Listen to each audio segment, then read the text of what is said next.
All right, hey everyone, get ready because today we are diving deep into Anthropic's brand new Claude 3.7 Sonnet model. Yeah, and we've got articles from TechTarget and PC Mag, announcements from Anthropic and even Analon Web Services. Oh, and plus a super interesting post from the DEV community. And all this stuff points to one thing. This isn't just your average AI upgrade.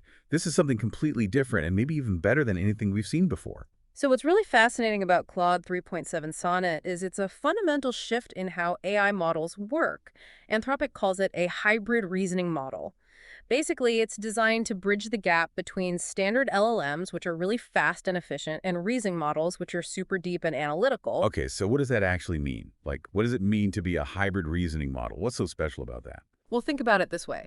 You know how traditionally AI models have been specialized? You've got one for generating text, one for crunching numbers, another one for recognizing images.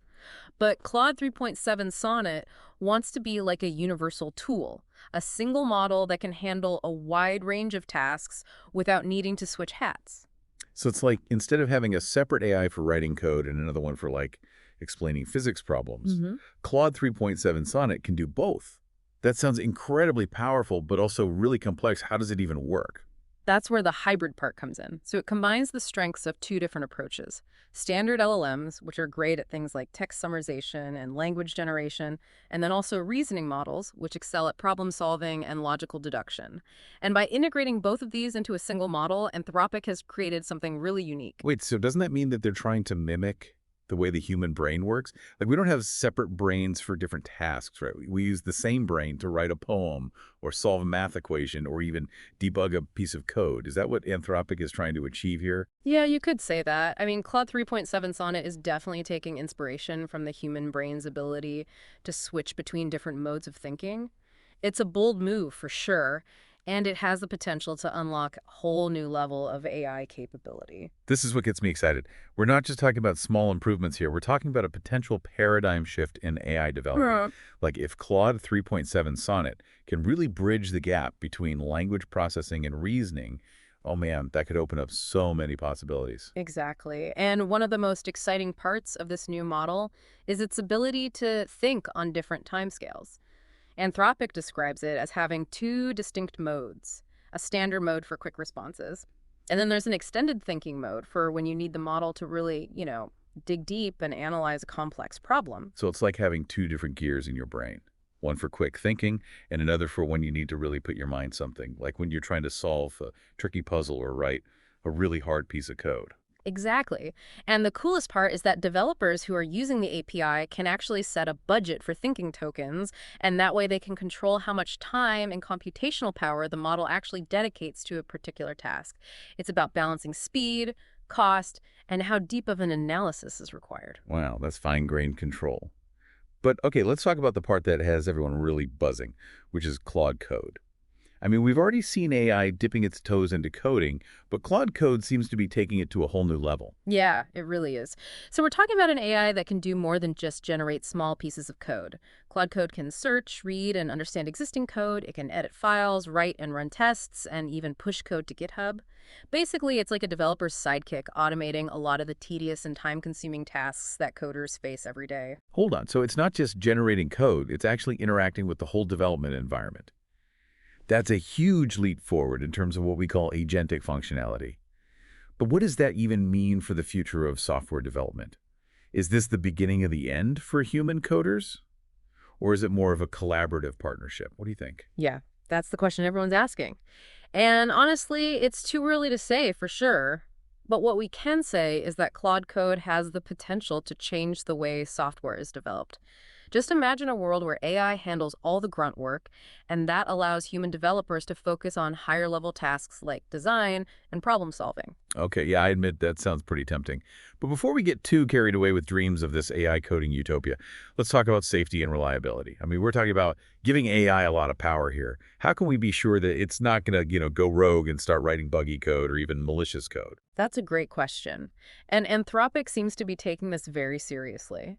They've talked about the rigorous testing and validation process that Claude 3.7 Sonnet has gone through, and they're saying that it's much better than previous models at distinguishing between harmful and benign requests. Okay, that is reassuring.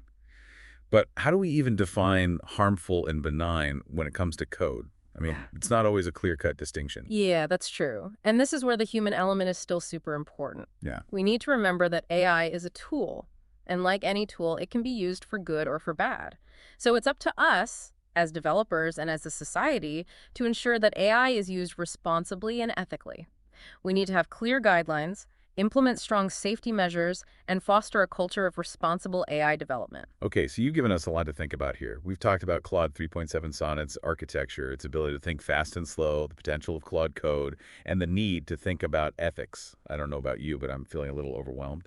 Yeah, it's a lot to take in, and we've only just scratched the surface. There's so much more to explore, from the technical details to the implications of this tech for different industries and society as a whole. And that's exactly what we'll be doing in the next part of this deep dive. So stay tuned Yeah. because it's going to get even more fascinating. Welcome back to our deep dive on Anthropic's Claude 3.7 Sonnet. You know, after that whole discussion about Claude Code and AI ethics, I think I'm ready to geek out on some of the technical stuff. Perfect, because that's what we're going to do. In this part, we're diving into the architecture of Claude 3.7 Sonnet, and we're going to see what really makes this model tick. Okay, lay it on me.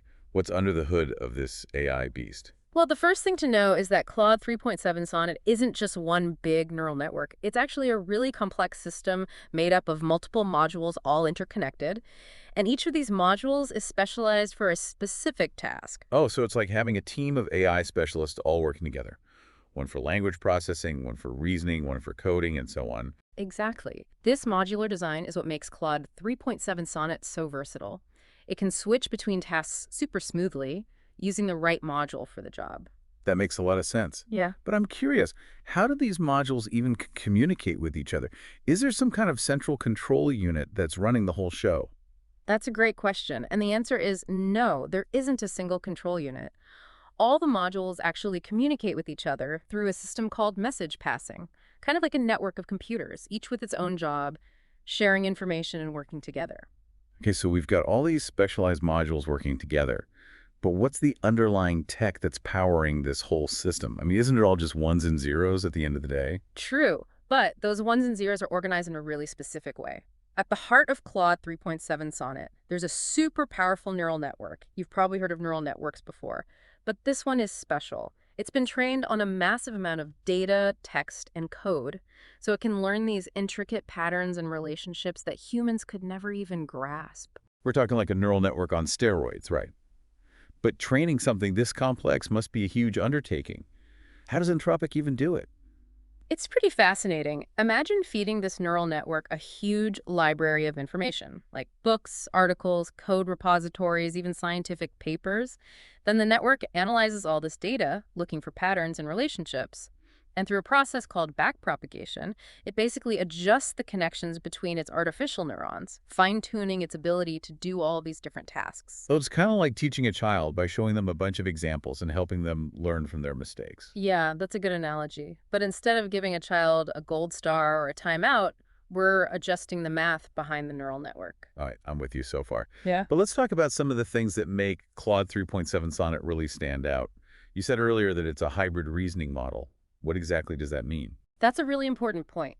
Claude 3.7 Sonnet brings together two different approaches to AI reasoning.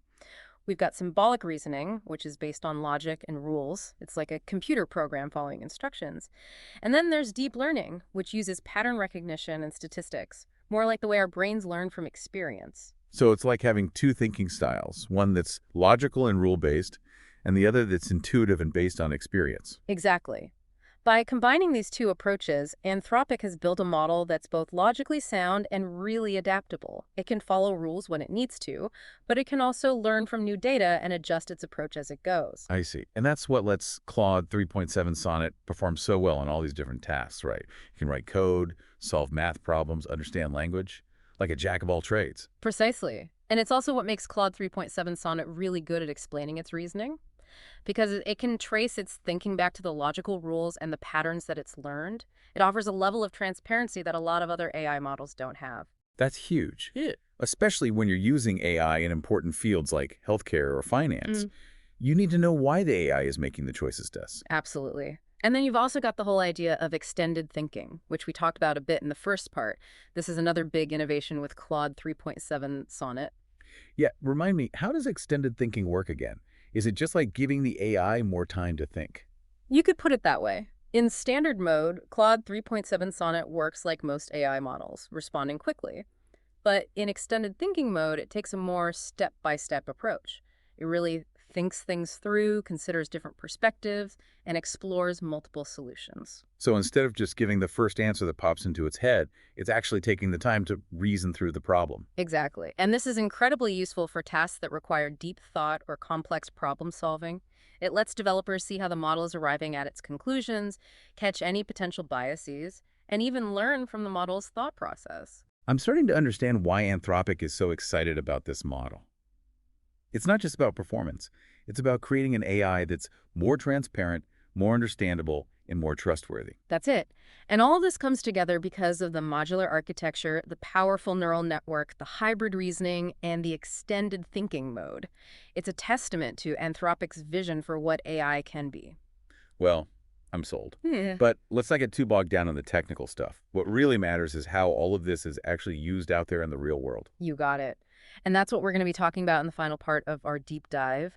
We'll look at some real-world examples of Claude 3.7 Sonnet being used and how it's already starting to change different industries. Can't wait to see what this AI can do out in the wild. Okay, so for everyone listening who loves tech, welcome back for the last part of our deep dive into Claude 3.7 Sonnet. We've looked at the architecture, talked about the hybrid reasoning thing, and now it's time to see it actually doing stuff. Yeah, and the real-world applications are what makes this so exciting. I mean, we're talking about potential changes across a bunch of different industries. Okay, I'm all ears. Let's start with coding, since that's the obvious one. We talked about Claude Code before and how it can act on its own, but I want to hear some specific examples. Give me the juicy details. All right, so picture Canva, the graphic design platform. I bet a lot of you have used it. Well, they've actually been using Claude Code to make their front-end web development process way more efficient. Wait a minute, Canva, the design tool. They're using AI to write their code. Exactly.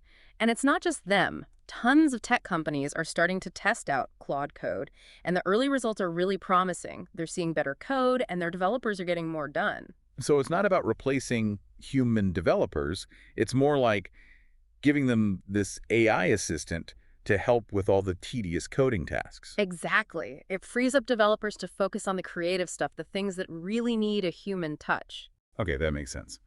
But let's move beyond coding for a second. What other industries are going to be changed by Claude 3.7 Sonnet? Healthcare is one where AI can make a huge difference. Just imagine AI tools that can look at medical images and help doctors diagnose things way more accurately than humans can. That sounds amazing, but also kind of scary. We're talking about people's lives here. How can we even be sure that these AI systems are safe and reliable? That's a good point, and the people building these systems know that. Rigorous testing is super important in healthcare. But just think about the potential: faster and more accurate diagnoses, treatment plans that are tailored to each patient's DNA. We could even discover new drugs and therapies. Okay, yeah, I'm starting to see the bigger picture now. It's not just about making things faster. It's about using AI to solve some of the biggest challenges we're facing. So what about other industries? Where else could Claude 3.7 Sonnet be a game changer? Well, finance is another big one. I mean, Claude 3.7 Sonnet is great at reasoning and processing tons of data. So it could totally revolutionize things like risk assessment and fraud detection. It could even help financial advisors give better investment advice. So instead of just going with their gut or looking at old data, they could use AI to make smarter choices. And that could mean better outcomes for everyone. Exactly. And these are just a few examples. People are also using AI in education, customer service, even creative fields like writing and music. The possibilities are pretty much endless. It sounds like Claude 3.7 Sonnet is going to have a huge impact on the world, and it's really exciting to think about all the good it could do. It is, but we need to remember that with any powerful technology, we have to be careful. We need to understand the risks and make sure AI is used to benefit everyone. That's a really good point. And I think that's a perfect way to wrap up our deep dive. We've talked about what Claude 3.7 Sonnet can do, where it can be used, and how important it is to use it responsibly. I don't know about you, but I'm walking away with a lot to think about. Me too. And I hope all of you listening are thinking about the role AI is playing in your lives and in the world. Because ultimately, the future of AI is up to us. We have the power to shape it. So thanks for joining us, and until next time, stay curious.